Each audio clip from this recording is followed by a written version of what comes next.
Last जो topic हमने पढ़ा था वो था सोल्यूबिलिटी वाला, नहीं वेपर प्रेशर वाला, लिक्विड इन लिक्विड।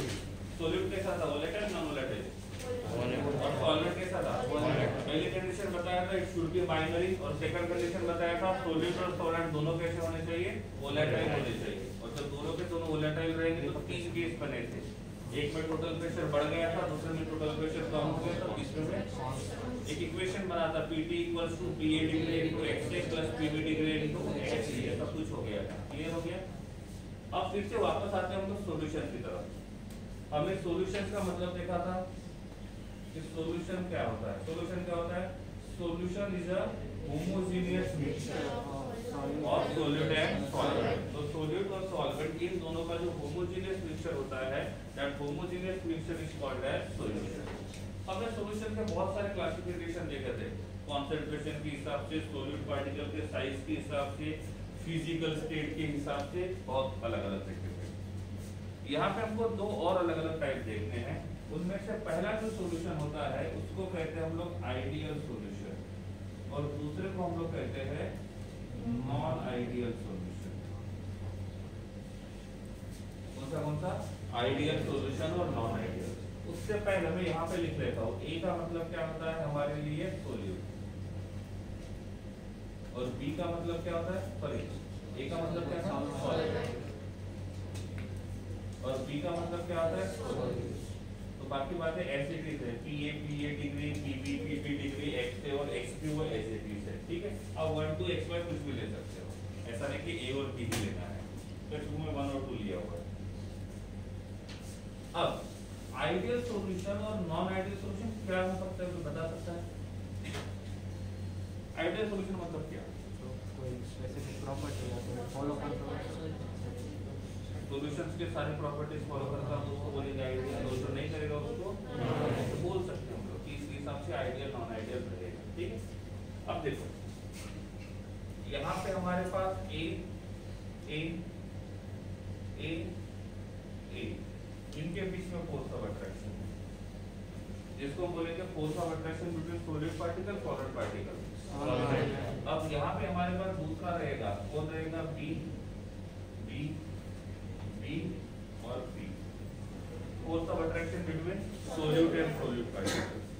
तो सपोज मान लिया कि सोल्यूट और सोल्यूट के बीच का फोर्स ऑफ अट्रैक्शन ज्यादा है, तो सॉल्वेंट और सॉल्वेंट के बीच का फोर्स ऑफ अट्रैक्शन कम है, तो किसका वेपर प्रेशर ज्यादा रहेगा, सॉल्वेंट का, क्योंकि force of attraction and vapour pressure both are inversely proportional.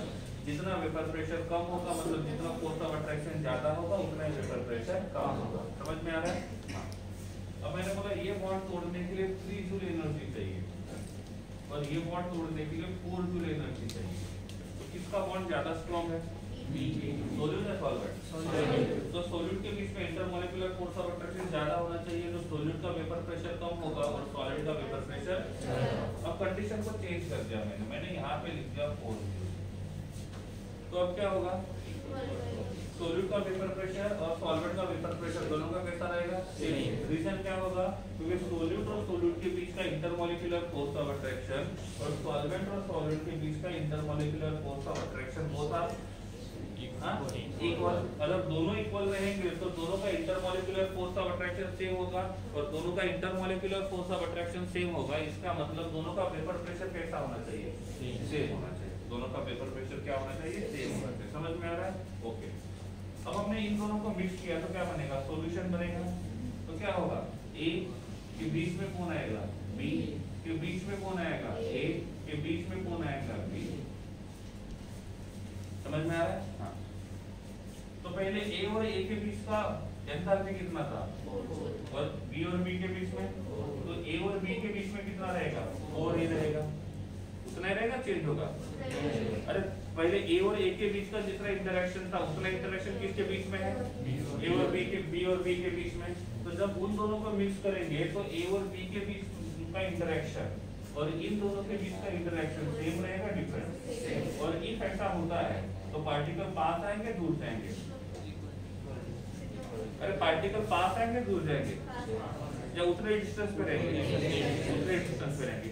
In case particle pass आते तो वॉल्यूम कम होता या बढ़ जाता? और इनकेस पार्टिकल दूर जाते तो वॉल्यूम समझ में आ रहा है? तो अब हमने क्या किया, सॉल्वेंट के अंदर सोल्यूट को मिक्स कर दिया और सॉल्वेंट को अंदर सोल्यूट को मिक्स करने के बाद सोल्यूट पार्टिकल किसके बीच में आकर बैठेगा? सॉल्वेंट के बीच में। और सॉल्वेंट के बीच में आने के बाद ये सॉल्वेंट को पुल करता है, तो सॉल्वेंट पास आएगा दूर जाएगा, तो वॉल्यूम बढ़ेगा या कम होगा? सपोज जो उनको दूर लेके जाता है तो, और वो वहीं पे रखता है तो कोई चेंज नहीं होगा। तो वॉल्यूम में चेंज होगा कि नहीं होगा किसके ऊपर डिपेंड करेगा कि इन दोनों के बीच में इंटरेक्शन कितना था। सपोज इन दोनों के बीच का इंटरेक्शन सेम रहेगा तो यहाँ पे भी इंटरेक्शन सेम, तो पार्टिकल पास आएंगे दूर जाएंगे, वैसे रहेंगे। कंडीशन चेंज, हमने बोला यहाँ पे इंटरेक्शन है 8 जूल का और यहाँ पे कितना है 4 जूल का। तो फोर्स ऑफ अट्रैक्शन ज्यादा किसके बीच में है? सोल्यूट या सॉल्वेंट? तो सॉल्वेंट के बीच का फोर्स ऑफ अट्रैक्शन ज्यादा था, और मतलब सपोज इसको और इसको मानते हैं सॉल्वेंट, तो इनके बीच का अट्रैक्शन ज्यादा था। तो मैंने क्या किया, इन दोनों के बीच में मैंने सोल्यूट को ऐड कर दिया। तो सोल्यूट क्या करेगा, इन दोनों के बीच का अट्रैक्शन बढ़ाएगा या कम करेगा? कम करेगा। तो सोल्यूट और सॉल्वेंट के बीच में अट्रैक्शन, सोल्यूट और सॉल्वेंट के बीच का अट्रैक्शन और सॉल्वेंट और सॉल्वेंट के बीच का अट्रैक्शन कौन सा ज्यादा था? सॉल्वेंट और सॉल्वेंट। तो पहले से अट्रैक्शन बढ़ा या कम हुआ? और पहले से अट्रैक्शन कम होगा तो पार्टिकल दूर जाएंगे पास आएंगे, और पार्टिकल दूर जाएंगे तो डिस्टेंस बढ़ेगा या कम होगा? और डिस्टेंस बढ़ेगा तो वॉल्यूम बढ़ेगा या कम होगा? समझ में आ रहा है? नहीं समझा? तीसरी कंडीशन, सोल्यूट के बीच का फोर्स ऑफ अट्रैक्शन कितना है? 3 जूल। और सॉल्वेंट में कितना है? 3 जूल। और सोल्यूट में किसका फोर्स ऑफ अट्रैक्शन ज्यादा है? सोल्यूट। तो सोल्यूट जो है जब सॉल्वेंट के बीच में ऐड करेंगे तो सॉल्वेंट को पुल करेगा या रिपेल करेगा? पुल करेगा। और सॉल्वेंट को जब पास में खींचेगा तो डिस्टेंस बढ़ेगा या कम होगा? और डिस्टेंस कम होगा तो वॉल्यूम बढ़ेगा या कम होगा? तो वॉल्यूम बढ़ भी सकता है, कम भी हो सकता है, कांस्टेंट भी हो सकता है, डिपेंड रहेगा किसके ऊपर? इन दोनों का intermolecular force of attraction same होता है तो इक्वल। सोल्यूट का फोर्स ऑफ अट्रैक्शन कम है और सॉलिड का फोर्स ऑफ अट्रैक्शन ज्यादा है तो वॉल्यूम बढ़ेगा, और सॉल्वेंट का फोर्स ऑफ अट्रैक्शन कम था और सोल्यूट का फोर्स ऑफ अट्रैक्शन ज्यादा है तो क्या होगा? बढ़ जाएगा। समझ में आ रहा है? तो 3 पॉसिबिलिटी है, वॉल्यूम बढ़ भी सकता है, वॉल्यूम कम भी हो सकता है, और वॉल्यूम कांस्टेंट भी हो सकता है, पहली बात। दूसरी बात, जब वॉल्यूम कम होगा तो पार्टिकल पास आएंगे दूर जाएंगे? पार्टिकल पास आएंगे तो बॉन्ड स्ट्रॉन्ग होगा या वीक होगा? तो पहले पार्टिकल यहाँ पे थे, अब पार्टिकल यहाँ पे आ जाएंगे। समझ में आ रहा है? बॉन्ड स्ट्रॉन्ग हो रहा है या बॉन्ड टूट रहा है? और जब बॉन्ड स्ट्रॉन्ग होगा तो एनर्जी रिलीज करेगा या एनर्जी एब्सॉर्ब करेगा? वापस आते पार्टिकल यहाँ पे है, ऐसे करना है। तो पार्टिकल के बीच का डिस्टेंस बढ़ाना है या कम करना है? पार्टिकल्स यहाँ पे है ना, पार्टिकल इधर जा रहे हैं, डिस्टेंस बढ़ाना है कम करना है? तो डिस्टेंस को बढ़ाने के लिए हीट करते हैं कूल करते हैं? मतलब डिस्टेंस बढ़ाना है तो हीट देना पड़ेगा, हीट देना पड़ेगा मतलब एंडोथर्मिक एक्सोथर्मिक। तो पार्टिकल के बीच का डिस्टेंस बढ़ाना है तो रिएक्शन कैसा होगा? मतलब पार्टिकल दूर जाएंगे तो एंडोथर्मिक और पार्टिकल पास आएंगे तो समझ में आ रहा है ना? क्लियर हो गया? तो पार्टिकल दूर जाएंगे तो और पार्टिकल पास आएंगे तो हमने सोल्यूट और सॉल्वेंट को मिक्स किया। तो पहले सोल्यूट और सॉल्वेंट के बीच का डिस्टेंस इतना था, इसके बीच का सॉल्वेंट और सॉल्वेंट इधर लिख लेगा। तो सॉल्वेंट और सॉल्वेंट के बीच का डिस्टेंस जो था वो इतना था। फिर हमने इसको ऐड कर दिया सोल्यूट को। तो सोल्यूट को ऐड करने के बाद उनके बीच का डिस्टेंस इतना रह गया, पास आ गए दूर आ गया। वॉल्यूम बढ़ेगा या कम होगा? वॉल्यूम तो कम हो गया तो delta V will be positive, छोड़ दो। वॉल्यूम बढ़ा या कम हुआ? कम हो गया। तो पहले का वॉल्यूम ज्यादा था या अब का? तो वॉल्यूम कम होगा तो डेल्टा V, अरे डेल्टा V जो रहेगा ये पॉजिटिव कब होगा? वॉल्यूम बढ़ेगा तब। और डेल्टा V नेगेटिव कब होगा? तो वॉल्यूम कम होगा। पहले पार्टिकल्स यहाँ पे थे, अभी पार्टिकल्स यहाँ पे आ गए। पार्टिकल पास आ गए, दूर आ गए। तो पास आएंगे तो एनर्जी एब्सॉर्ब करेंगे, एनर्जी रिलीज करेंगे, और एनर्जी रिलीज करेंगे तो डेल्टा एच जो रहेगा ये कैसा रहेगा? नेगेटिव। कैसा रहेगा? नेगेटिव।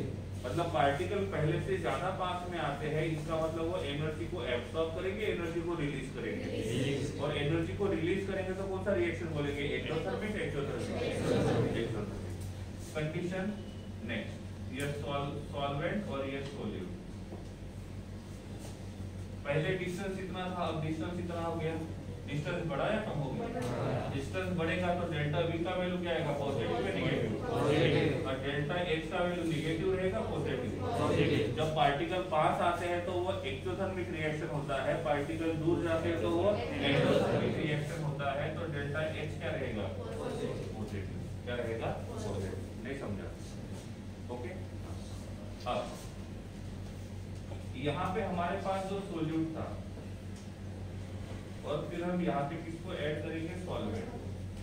तो क्या बन जाएगा? यहाँ पे हमने जो सोल्यूट ऐड किया था वो था नॉन पोलर। कौन सा था? Non polar. तो इनके बीच में कौन सा इंटरेक्शन होगा? Induce dipole, induce dipole. और जिस सॉल्वेंट में ऐड किया वो भी कैसा है? Non polar. तो इनके बीच में फोर्स ऑफ अट्रैक्शन कौन सा था? और इंड्यूस डाइपोल दोनों के बीच में है, तो दोनों का force of attraction nearly same होगा। और जब नियरली सेम होगा तो यहाँ पे वॉल्यूम बढ़ेगा या कम होगा? सेम रहेगा। डेल्टा एच का वैल्यू पॉजिटिव रहेगा, नेगेटिव रहेगा? जीरो रहेगा। वॉल्यूम बढ़ेगा, कम होगा? कुछ नहीं होगा। पास आएंगे, दूर जाएंगे, कुछ नहीं होगा। तो यहाँ पे सोल्यूट पार्टिकल के बीच का जो फोर्स ऑफ अट्रैक्शन था और सॉल्वेंट पार्टिकल के बीच का फोर्स ऑफ अट्रैक्शन था, दोनों कैसे? नियरली। तो इनके बीच में जो सॉल्यूशन बनेगा वहां पे भी क्या होगा? उनके बीच का अट्रैक्शन वही रहेगा या चेंज होगा? वही रहेगा। समझ में आ रहा है? तो इसका मतलब इसमें डेल्टा एच क्या होगा? जीरो। और डेल्टा वी भी क्या होगा? एक कंडीशन लिख देते हैं, डेल्टा वी क्या हो सकता है? जीरो। और डेल्टा एच जो रहेगा वो हो सकता है जीरो। क्लियर हो गया? हाँ। तो इस सॉल्यूशन को हम बोलते हैं आइडियल सॉल्यूशन। क्या बोलते हैं? Ideal solution. तो आइडियल सॉल्यूशन का मतलब वो होता है जिसमें सोल्यूट और सॉल्वेंट के बीच का इंटरेक्शन कैसा रहेगा? इक्वल होगा। तो जिसमें intermolecular interaction between solute and solvent both are equal, that is called as ideal solution. तो इसमें पहला पॉइंट क्या आएगा? The intermolecular force of attraction between solute and solvent will be equal. सही है? तो इसमें पहला पॉइंट क्या आएगा? The intermolecular force between solute and solvent both are, ये नहीं पता किसका ज्यादा है किसका कम है, लेकिन ये जरूर पता है कि सोल्यूट और सोल्यूट के बीच का इंटरेक्शन और सॉल्वेंट और सॉल्वेंट के बीच का इंटरेक्शन, उसको हम लोग सोल्यूट और सॉल्वेंट के साथ कंपेयर करेंगे तो वो कैसा होगा? डिफरेंट होगा। दूसरा पॉइंट क्या आएगा? वॉल्यूम बढ़ेगा, कम होगा? तो डेल्टा वी का वैल्यू क्या आएगा? इसमें डेल्टा वी का वैल्यू क्या आएगा? बढ़ा या कम हो गया वो हमको नहीं पता, लेकिन ये जरूर पता है कि वॉल्यूम चेंज हुआ है। इसमें क्या आएगा? डेल्टा एच का वैल्यू क्या आएगा? जीरो। और इसमें क्या आएगा? Not equal to zero. समझ में आ रहा है? तो एक होता है आइडियल सॉल्यूशन, दूसरा होता है नॉन आइडियल सॉल्यूशन। और रॉल्स लॉ जो है वो हमेशा आइडियल सॉल्यूशन के लिए होता है, नॉन आइडियल के लिए नहीं होता है। कौन सा? तो रॉल्स लॉ क्या कहता है? हम next point, PA is equals to PA degree into x, और ये फॉलो नहीं करेगा तो क्या होगा? PA is not equals to PA degree into x। समझ में आ रहा है? तो रॉल्स लॉ क्या कहता है? किसी एक कंपोनेंट का जो प्रेशर होता है वो उसके प्योर कंपोनेंट के प्रेशर का और उसके मोल फ्रैक्शन का क्या होता है? प्रोडक्ट होता है। और ये जो लॉ रहेगा वो कौन से सॉल्यूशन के लिए रहेगा और किसके लिए नहीं रहेगा? तो आइडियल में कितने पॉइंट हो गए और नॉन आइडियल में कितने हो गए? नहीं समझा? क्लियर है? इसका एग्जांपल क्या होगा? N butane in n pentane. सही है?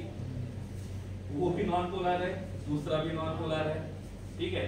तो यहाँ पे कोई प्रॉब्लम नहीं आएगा इसमें। Ethyl alcohol in water, ethyl alcohol in water. Clear हो गया? सेम रहेगा डिफरेंट रहेगा? डिफरेंट रहेगा।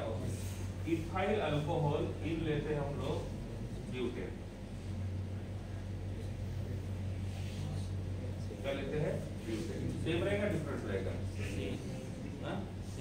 सेम रहेगा पक्का। ओनली सोल्यूट और सोल्यूट के बीच में कौन सा इंटरेक्शन था?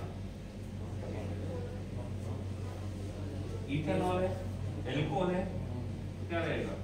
CH3CH2OH। यहाँ पे रहेगा CH3CH2OH। कौन सा बॉन्डिंग है? तो सोल्यूट में कौन सा बॉन्डिंग प्रेजेंट है? X bonding. और सॉल्वेंट में कौन है? ब्यूटेन। पोलर नॉन पोलर, तो यहाँ पे क्या होगा? Induce dipole, induce dipole. क्योंकि दोनों के बीच का इंटरेक्शन सेम है या डिफरेंट है? इसमें दोनों के बीच का इंटरेक्शन सेम है या डिफरेंट है? मैंने आपको बोला था जब दोनों के बीच का इंटरेक्शन सेम होगा तो सॉल्यूशन बनने के बाद भी इंटरेक्शन कैसा रहेगा? सेम होगा। तो डेल्टा V का वैल्यू और डेल्टा H का वैल्यू दोनों कैसे रहेंगे? 0। लेकिन जब दोनों का इंटरेक्शन अलग अलग होगा तो क्या होगा? अलग हो जाएगा। तो इसमें इथाइल अल्कोहल के बीच में कौन सा बॉन्डिंग था? और यहाँ पे कौन था? ब्यूटेन। अब मैंने बोल दिया कि यहाँ पे जो बैठा हुआ है ये इथाइल अल्कोहल है और ये इथाइल अल्कोहल है और पहले ये नहीं था, तो इन दोनों के बीच में कौन सा बॉन्डिंग था? Hydrogen bonding. तो इथाइल अल्कोहल और इथाइल अल्कोहल के बीच में हाइड्रोजन बॉन्डिंग था। ज्यादा है, स्ट्रॉन्ग है या वीक है? अब इन दोनों के बीच में ये ब्यूटेन आकर बैठ गया, तो इस ब्यूटेन की वजह से इन दोनों के बीच का बॉन्डिंग बढ़ा या कम हुआ? कम हुआ। तो सोल्यूट में को सोल्यूट को सॉल्वेंट में ऐड करने की वजह से उनके बीच का इंटरेक्शन चेंज हुआ, आया नहीं? तो पहले दो पार्टिकल के बीच में स्ट्रॉन्ग बॉन्डिंग था, अब दो पार्टिकल के देखो इन दोनों के बीच में हाइड्रोजन बॉन्डिंग था, इन दोनों के बीच में हाइड्रोजन बॉन्डिंग होगा? नहीं होगा। तो इन दोनों के बीच का इंटरेक्शन और इन दोनों के बीच का इंटरेक्शन सेम है या डिफरेंट है? मतलब ये आइडियल सॉल्यूशन हुआ, नॉन आइडियल? अब इस ब्यूटेन को ऐड करने की वजह से पार्टिकल जो रहेंगे वो दूर जाएंगे, पास आएंगे? और दूर जाएंगे तो वॉल्यूम बढ़ेगा या कम होगा? दूसरा example, acetone in chloroform. Acetone in chloroform. Acetone का सिंपल मतलब होता है प्रोपेनॉल। क्या होता है? प्रोपेनॉल। क्लोरोफॉर्म का आपको बताइए। अब एसीटोन प्रोपेनॉल क्या रहेगा? C double bond O attach to CH3 attach to CH3। Acetone और एसीटोन के बीच में कौन सा इंटरेक्शन रहेगा?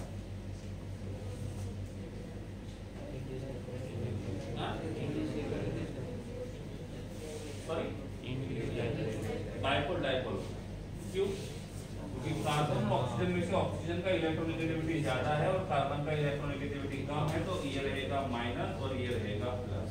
Polar non polar? Polar non polar. और पोलर रहेगा तो कौन सा होगा? Dipole.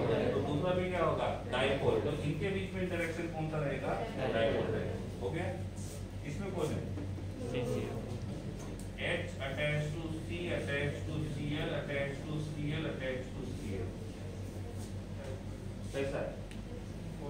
Polar non polar? Polar. तो ये भी कैसा है? पोलर। और ये भी कैसा है? पोलर। तो पहले सोल्यूट में कौन सा इंटरेक्शन था? Dipole dipole. सॉल्वेंट में कौन सा इंटरेक्शन था? Dipole dipole. समझ में आ रहा है?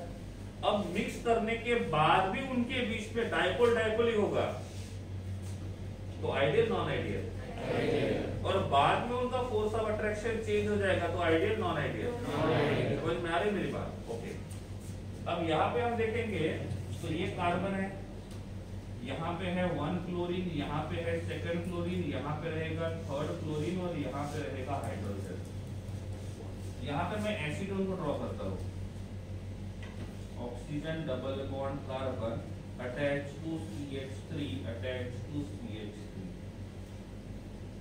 ये वाला हाइड्रोजन कार्बन को अटैच्ड है और इस कार्बन को 3 Cl अटैच्ड है, plus I minus I. Positive inductive effect, negative inductive effect. जिसका इलेक्ट्रोनेगेटिविटी ज्यादा होता है वो हमेशा इलेक्ट्रॉन डेंसिटी को पुल करता है, मतलब कम करेगा, तो वो कौन सा इफेक्ट शो करेगा? नेगेटिव। तो इधर एक Cl इलेक्ट्रॉन डेंसिटी लेके जा रहा है, यहाँ पे दूसरा लेके जा रहा है, यहाँ पे तीसरा लेके जा रहा है, तो इस कार्बन की इलेक्ट्रॉन डेंसिटी कम हो जाएगी और ये क्या करेगा फिर अपने से वीक वाले से इलेक्ट्रॉन डेंसिटी पुल करेगा। तो इससे वीक कौन है? तो हाइड्रोजन का इलेक्ट्रॉन डेंसिटी कम हो जाएगा। तो अल्टीमेटली इलेक्ट्रॉन डेंसिटी कम किसका हुआ? लेकिन रूल के हिसाब से देखा जाएगा तो किसका कम होना चाहिए था? लेकिन कार्बन से कमजोर कौन है? तो हमेशा किसी का इलेक्ट्रॉन डेंसिटी कम होता है तो वो दूसरे का खून चूसता है, लेकिन अपने से कमजोर वाले का खींच सकता है स्ट्रॉन्ग वाले का भी। सपोज यहाँ पे ऑक्सीजन होता तो ये कार्बन उसका इलेक्ट्रॉन डेंसिटी नहीं खींच सकता था और इसलिए ये कार्बन क्या करेगा? इस हाइड्रोजन का इलेक्ट्रॉन डेंसिटी कम करेगा। तो इस कार्बन के ऊपर चार्ज कौन सा आएगा? इलेक्ट्रॉन रिच रहेगा, इलेक्ट्रॉन डिफिशिएंट। और ऐसे ही इलेक्ट्रॉन डिफिशिएंट हाइड्रोजन को क्या बोलते हैं? Acidic hydrogen. क्या बोलेंगे? Acidic hydrogen. और अब ये एसिडिक हाइड्रोजन है और ये स्ट्रॉन्ग इलेक्ट्रोनेगेटिव एटम है, तो इनके बीच में कौन सा बॉन्डिंग हुआ? H bonding. तो सॉल्यूशन बनने के बाद सॉलिड और सॉल्वेंट के बीच में कौन सा बॉन्ड प्रेजेंट है? H bonding. मिक्स करने के पहले सॉलिड और सॉलिड के बीच में कौन सा था? डाइपोल। सॉलिड और सॉलिड के बीच में डाइपोल। इन दोनों को मिक्स करने के बाद जो सॉल्यूशन बना है वो सॉल्यूशन में कौन सा इंटरेक्शन है? अरे बढ़ा या कम हुआ? और जब पहले से बढ़ेगा तो डेल्टा V क्या होगा? पॉजिटिव या नेगेटिव? अरे नेगेटिव होगा, फोर्स ऑफ अट्रैक्शन बढ़ जाएगा, पार्टिकल पास आएंगे, वॉल्यूम कम होगा, delta V will be negative। Particle pass आएंगे, एंडोथर्मिक एक्सोथर्मिक? एक्सोथर्मिक। तो डेल्टा H क्या रहेगा? पॉजिटिव या नेगेटिव? तो इसके लिए डेल्टा H भी नेगेटिव होगा और डेल्टा V भी नेगेटिव होगा। इंटरमोलिक्यूलर फोर्स ऑफ अट्रैक्शन बढ़ा, सही है ना? तो क्या होगा? Delta V will be negative and delta H will be negative. Can I write? Delta V will be less than 0 and delta H will be less than 0. Yes or no? Yes. पक्का? ये reaction exothermic है, endothermic है? Exothermic. और exothermic reaction में temperature बढ़ाने से solubility कम होगी।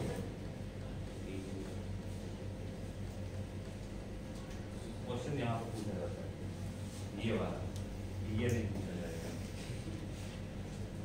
नहीं समझा? सिंपल ही है। इसमें क्या हुआ?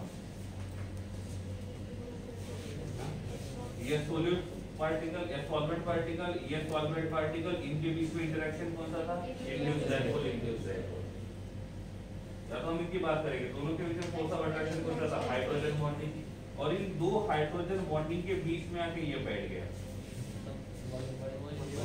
पार्टिकल पास आएंगे, दूर जाएंगे। तो delta V will be positive, delta H will be नहीं समझा? तो लिख सकता हूँ delta V will be greater than 0, जो खड़े बैठ जाओ, delta V will be sorry delta H will be less than 0। Endothermic greater than, तो क्या होगा? टेम्परेचर बढ़ाने से सोल्युबिलिटी बढ़ेगा।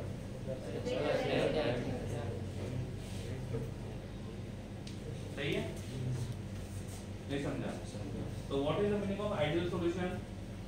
The solution in which intermolecular force of attraction between solute and solvent both are equal, that is called as. मतलब solution बनाने के बाद जो पहले का इंटरेक्शन था और बाद का इंटरेक्शन एज इट इज होता है तो उसको बोलेंगे आइडियल, और नहीं होगा तो नॉन आइडियल। में दो कंडीशन है, कौन सी? फोर्स ऑफ अट्रैक्शन पहले से ज्यादा भी हो सकता है, फोर्स ऑफ अट्रैक्शन पहले से कम भी हो सकता है। नहीं समझा? समझा? क्या समझा? ये सब कुछ एग्जाम्पल पूछा जाएगा आपको, दो एग्जाम्पल दिए जाएंगे, पूछा जाएगा ये दोनों किस टाइप के एग्जाम्पल्स है, आइडियल या नॉन आइडियल। जैसे H2O and butane,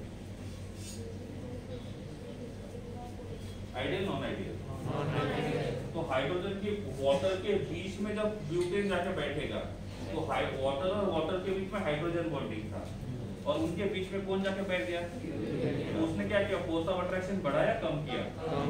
तो पहले का फोर्स ऑफ अट्रैक्शन अभी का फोर्स ऑफ अट्रैक्शन सेम होगा डिफरेंट होगा, तो सॉल्यूशन आइडियल बनेगा नॉन आइडियल बनेगा, नहीं समझा। अब बोलो सर वो राउल्स लॉ आपने बताया कि आइडियल और नॉन आइडियल ऐसा, उसका कोई रीजन है?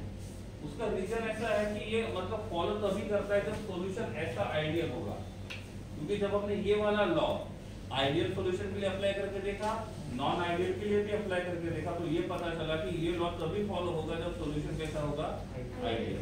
तो इस चैप्टर में आगे हम यही मान के चलेंगे कि हमको जो सॉल्यूशन बनाना है या हमने जो सॉल्यूशन बनाया वो कैसा है, चाहे वो हो या ना हो। समझ में आ रहा है? इसलिए क्योंकि हम उस लॉ को फॉलो कर रहे हैं, मतलब वो आइडियल है, ये मान के चलते हैं। और कुछ और बोलिए।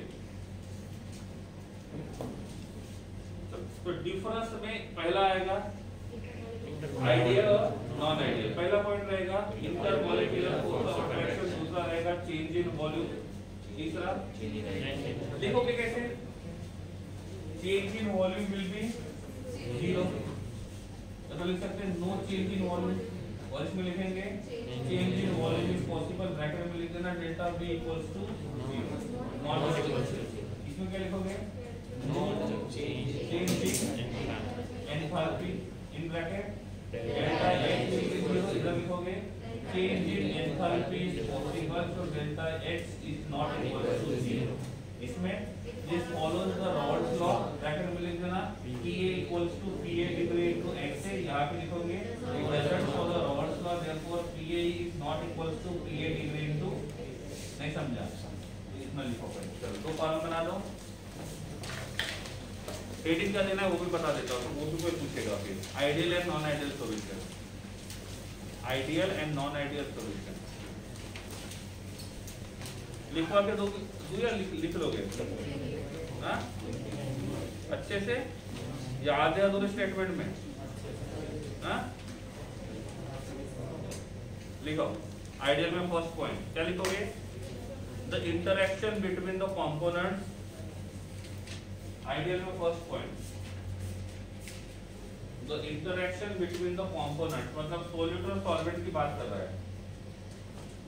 The interaction between the components are similar. The interaction between the components are similar to those in pure components. To those in pure components. Second point क्या आएगा, उसमें क्या आएगा first point, the interaction between the components are different from those of pure components, वो भी लिख दो।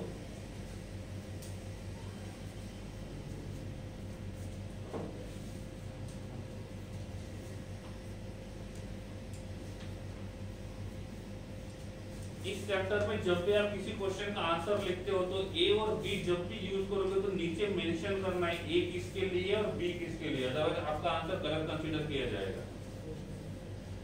Okay, दूसरा पॉइंट, तो पहला पॉइंट उसमें इधर सेम था उधर डिफरेंट, बाकी ऐसे थे। सेकंड पॉइंट आइडियल में there is no enthalpy change on mixing, there is no enthalpy change, there is no enthalpy change on mixing, in bracket क्या लिखोगे, डेल्टा V equals to 0, ऐसा आपको बोला मैंने, तो डेल्टा H will be 0। उसमें क्या लिखोगे, there is change in enthalpy on mixing,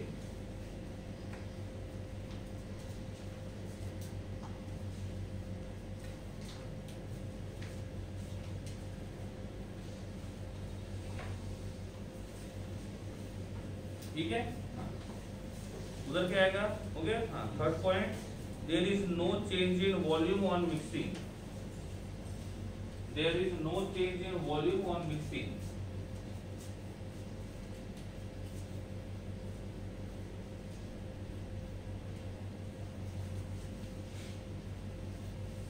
bracket में delta delta V equals to 0, उधर क्या आएगा, there is change in volume on mixing.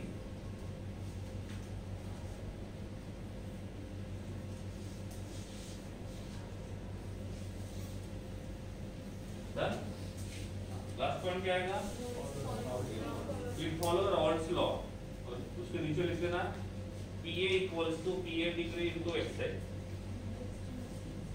It follows Raoult's law. उधर क्या लिखोगे, it doesn't follow Raoult's law. Ideal example में क्या लिखोगे, N-ब्यूटेन इन N-पेंटेन, N-ब्यूटेन एंड N-पेंटेन दोनों का मिक्सचर, N-ब्यूटेन एंड N-पेंटेन का मिक्सचर। नॉन आइडियल में ethyl alcohol and butane, ethyl alcohol and butane. दूसरा example acetone and chloroform,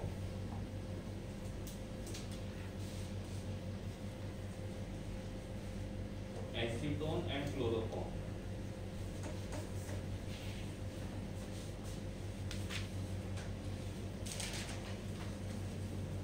done, हो गया।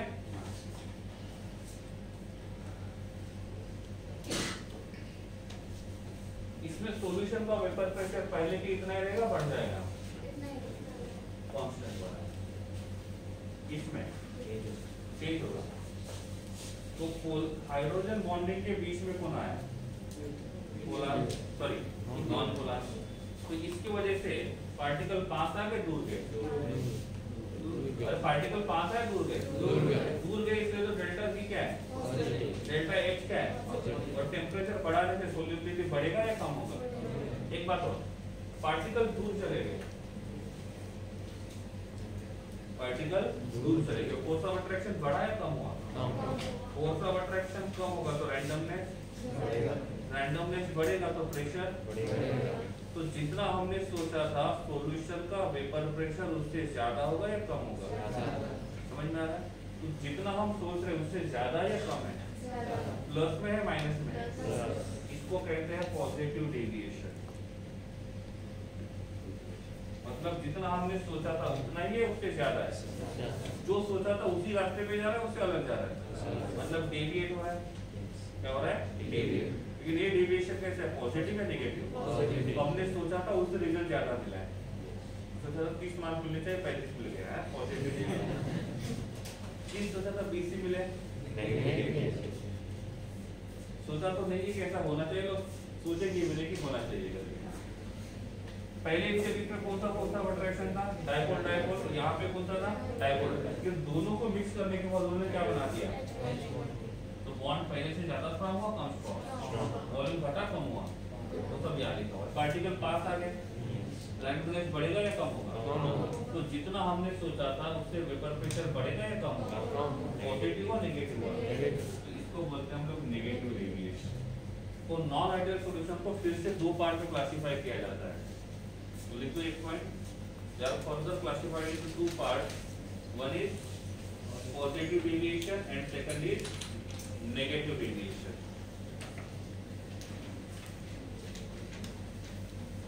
Non-ideal solutions are further classified into two parts, one is ideal solution, sorry, positive deviation, second is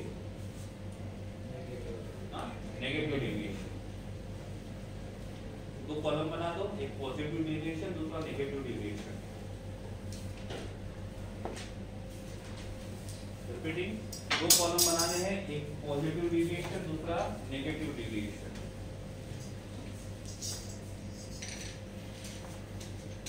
ठीक है, positive में क्या होगा, interaction बढ़ेगा या कम होगा, तो पहला वाला पॉइंट एट रहेगा, लेकिन बीच में कौन सा बढ़ेगा, लेस। क्या लिखा था आइडियल में, देखो, between the components are similar, इसमें क्या आएगा, less than to those of impure. समझ में आ रहा है, लिख दो। पहले वाले में लेस आएगा तो दूसरे में क्या आएगा मोर। पहला पॉइंट हो गया, लिखो जल्दी। The interaction between the components are less than those in pure. और इसमें क्या आएगा, interaction between the components are more than in those in pure.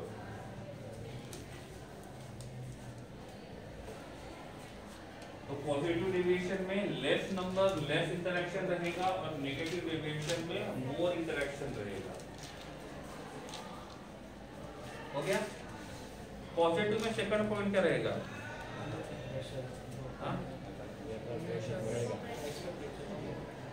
Volume बढ़ेगा या कम होगा, volume of solution will increase, volume of solution will increase.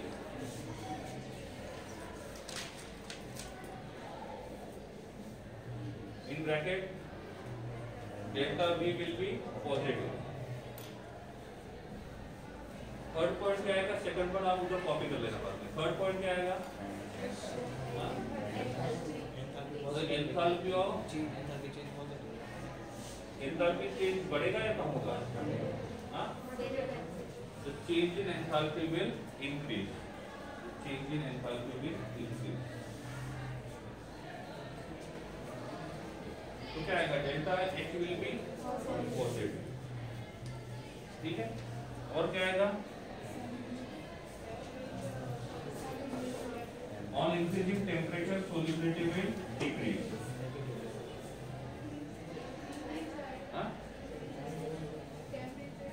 Increase आएगा, हाँ लिखो, on increasing the temperature solubility will increase।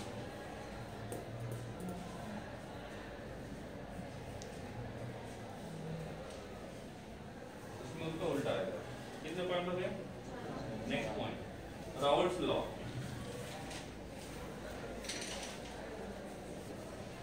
Raoult's law ऐसा रहेगा, PA is greater than PA degree into XA।